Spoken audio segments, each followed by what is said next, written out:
I think they're my favorite all-American couple. Honestly, they're probably the least dysfunctional. It's true. I know things got a little intense back there. This was episode 3. We dived right in, hey? Where'd you guys film this, Mike? This was... Glendale. This was over in Glendale. Yeah. It was like 2:30 in the morning when we got to this scene. Were people just like looking at you film and... Because the show didn't exist essentially at that point and everything was so anonymous. Everyone was just like, oh, cool, they're filming something, and then they'd go and do something. Right. If we tried to film that now, it would be a whole different it would be a whole different story. There'd be crowds and all kinds of stuff. I showed up in your world and blew everything up. Oh, Jordan's such a charge here, man. I love the contrast too. It's like the different depictions of from what he's accustomed to and from what you're accustomed to. Yeah. Exactly. So powerful and adds to the scene before like it abruptly explodes. His hands are already up there. He's ready. Just like, dude, it's because Jordan's been living in this Beverly Hills bubble, as Olivia says later in season 2. You know what I'm saying? Right. What are you boys doing in this neighborhood? You serious right now? We've done nothing wrong, man. This particular scene I thought was genius. I thought it was absolutely necessary. And I think it's very common for biracial kids to not know what space, in terms of race do they dwell in. I think for the show to make such a direct statement about being a black man in America, it was detrimental. Like it had to happen, because so much of this is going on every single day. And there's so many kids that look like Michael or Jordan Baker that think that they're exempt from this type of treatment, and they're not. I can relate to Jordan in a sense of like growing up in a cushy bubble, not having to deal with the police as much as, other people here. Obviously, like you guys said, Spencer was prepared and put his hands up. Yeah, it just showed that Jordan was totally in the dark about what it's like to actually be a black man in America. You know what I'm saying? And in this scene right here, oh my gosh. The bit when we're on the floor, when me and Mike get put to the floor, what they used was the very last take of the night. It was like 4:00 in the morning. Just keep looking at me, huh? Yeah, I improvised that last line on the tape, that keep looking at me on the very, very last take. It was cool that they kept that in. For me though, in episode 3, the most important scene of the episode isn't actually the stop, it's the conversation Spencer has with Billy afterwards. I honestly thought that I had bought Jordan just a little bit more time before he had to face the ugly side of being a black man in America. Because I feel like the kind of buzzy thing is the police stuff, but I think the conversation is so important because Billy genuinely thought that his fame and living in Beverly Hills and the fact that his kids were biracial and he thought he could escape the issues of being black in America. And I think him realizing that he couldn't and him realizing that this is something he's gonna have to address as a father. For me, that's the most vital moment of the episode. It's such a crazy message because part of it is ignorance and then part of it is like a father that's protecting you from a side of the world that like he came up with and like got out of, so to speak. We all ultimately want to be a part of something that people can learn from and people can, hopefully, watch the show and see these type of scenes and know how to react or not react in certain situations, or just to give you a bird's eye view on what it's like. Because some people, if you just never, go to those parts of town or encounter those type of people, you won't know how it feels or understand why it's happening. It's a really depressing fact that you have an entire kind of community who have to teach their children those kind of survival methods. It's really sad. So I'm really glad we got that in. I'm really glad we gave time for him to realize that and have that conversation with Jordan. What if I told you I'm in love with you?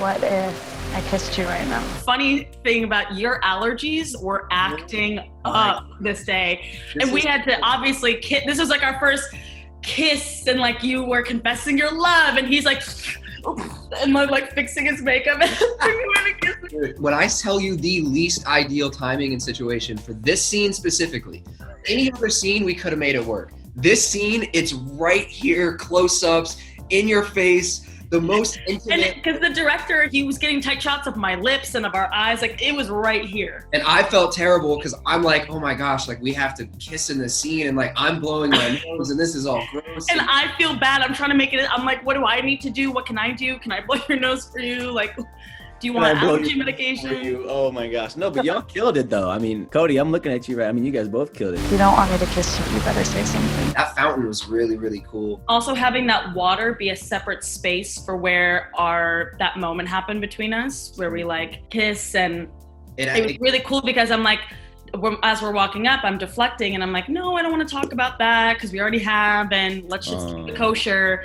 And I'm like, let's get in the water. And I get in the water, but you follow me in there and it just changes the whole energy of the scene, which I thought was really cool. I mean, this was such a great scene. I think even for us, just like everything leading up to this scene, like there was so much that I think just for our characters, this was just a nice moment between us without any noise, no distractions, no baggage that we were carrying, just like their characters. But I think at the end of the day, there's just so much love there, and their connection is a rarity. It's a true bond. See going into season 3 is Asher returning the favor a little bit. It's like, I feel like as a character, he takes so many like steps. And I would love to see him kind of come back and be that voice of reason for her, and be the one that kind of can help her move in a healthy direction, whether that's with him or without him, you know? Your mom, she suffered from depression. Look at your face. So I actually do have an interesting story about shooting this scene. For most of it, I wasn't actually driving a car. I was actually just stationary in a parking lot, pretending to drive and emoting. This whole season, I did a lot of crying, actually. This particular scene with Layla and all that she was, having to deal with, I mean, it was just tough. It's a real thing. And, the fact that, her mother, dealt with these same things, and, she kind of almost felt like she had no choice. Like it was in her, it was going to happen. The same thing was going to happen that had happened, to her mother. So I think to even watch these scenes was like, it was heartbreaking. I guess I was trying to make a point about my mom's accident. Oh, I remember this scene. Is that me? That's you! Yeah, this is a good scene. It was one of the few scenes where the other person is the emotional one. Oh yeah, because it's always you. Because it's me, yeah. Yeah, I feel like season 1, whenever Daniel and I had scenes, he always had all the lines, and I would just have like a line once in a while. And then this season it was totally flipped, where it was totally just me flipped. talking at him and him being like, you need to get help. She needed honest, genuine, love and attention. She was tired of people just thinking that, oh, she's all good all the time, and I think Coop was able to be that person for her in a few instances. Even the person who does appear to have it all figured out, usually does need someone the most. I need help. It's sort of like an exhale for her because she is finally admitting she needs help. It was one of the most emotional scenes still, because I think she's coming to terms also with having been on the precipice of doing something really, really scary and finite, and admitting that, and right after she did it. And I feel like it was the moment where everything sort of caved in on her, like this sadness pouring out. Before it was a lot of anger. I think for her it felt like she had failed in a sense, even though that's not anything close to what it is. But the first 2 seasons she's trying to put on this facade, and then that's the moment I think she just realizes that it's not working and it's not worth it, and everyone sees through it. And I think it's really difficult to have that realization, especially after you've done so much pushing people away that we're trying to help you. So, but it is nice because I feel like after this, she's sort of on the up, and it's about her healing, and yeah, so that's really beautiful. We're all tied up with 6 seconds remaining in the game. Oh, I remember this. This was so long ago. I need like a full brush up. That's crazy. Cody, do you remember this? This was like probably 4 a.m. Remember we got pushed because it rained. It was so muddy. I remember the excitement of us all on the sideline, because you got to think, like, when we were filming this, he's actually running by us. When they had the shot of us on the sidelines freaking out, you saw Daniel running down the sideline, juking kids out, and the excitement was so real. You get caught up in these type of environments.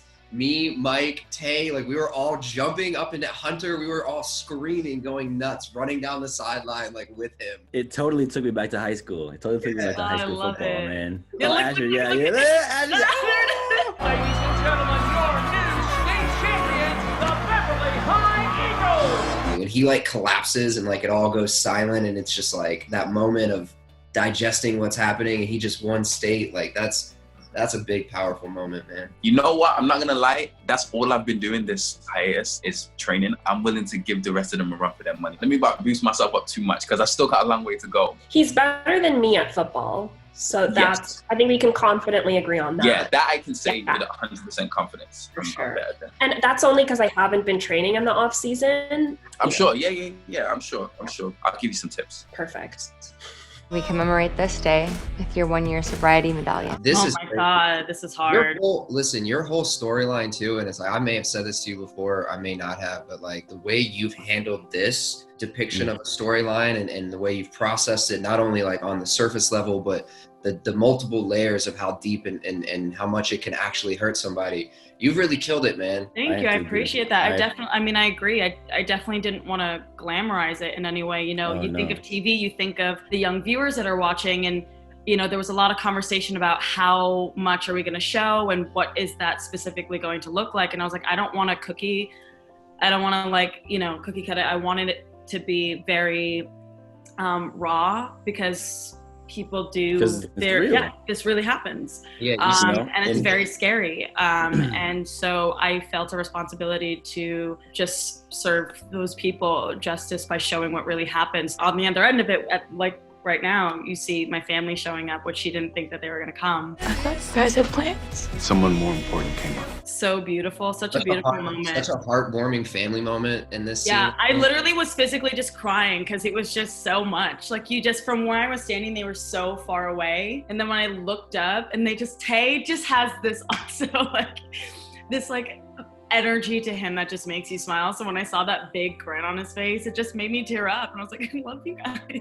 Me personally, filming this scene and the scene where Jordan finds Olivia was one of the hardest scenes I've had to film to this day. I just wanted to plug you, but I also know that you needed your space. Only because, you know, I've seen it, you know, firsthand. And so it was tough, but you did an amazing job. You made me feel. And you made me feel too. It was a tough day, but we got through it. Team effort. It was really good. What if I told you that I'm out here battling my demons and some things that you'll never understand, no? I wrote all of the songs. Anytime I take on a job, there's usually a music component, you know, somewhere. It's the art of storytelling, and I'm always down. In my mind, I thought it was gonna be a bit challenging because I knew how many scenes were gonna play over this song. I almost had to make it relatable to everything that you were gonna see, kind of speak generally, you know, throughout the record. I executed well. You know, my showrunner loved it, my music supervisor loved it, the cast loved it. I literally just went in the studio and I got on the mic and started rapping and just came up with it. For the song to be called Not My Style, a lot of people were like,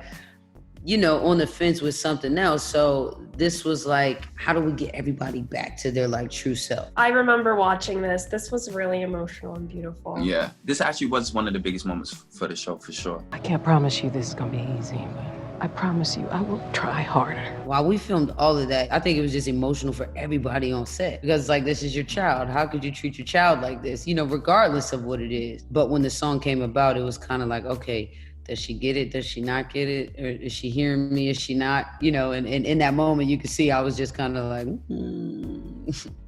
we'll see. But, you know, she eventually comes around, which was always the goal. I think this is a big turning point for their relationship as well, and her mom opening up. They made it take its time, because even after this moment, there's still work for them to do. Mm-hmm. It's real. I feel like you're not going to get a huge 180 turn with something like this. It takes work, and it takes time and patience and stuff like that. I think so often in TV, arcs like this will just last one episode and then everything is resolved and you never really hear about it again. But to Daniel's point, I really appreciated that this way of telling the story feels so much more authentic, because I think for a lot of people, it doesn't all resolve itself in a day, you know? I think this is a really beautiful, like relatable way of telling this sort of coming out story, and a parent coming to terms with that, you know?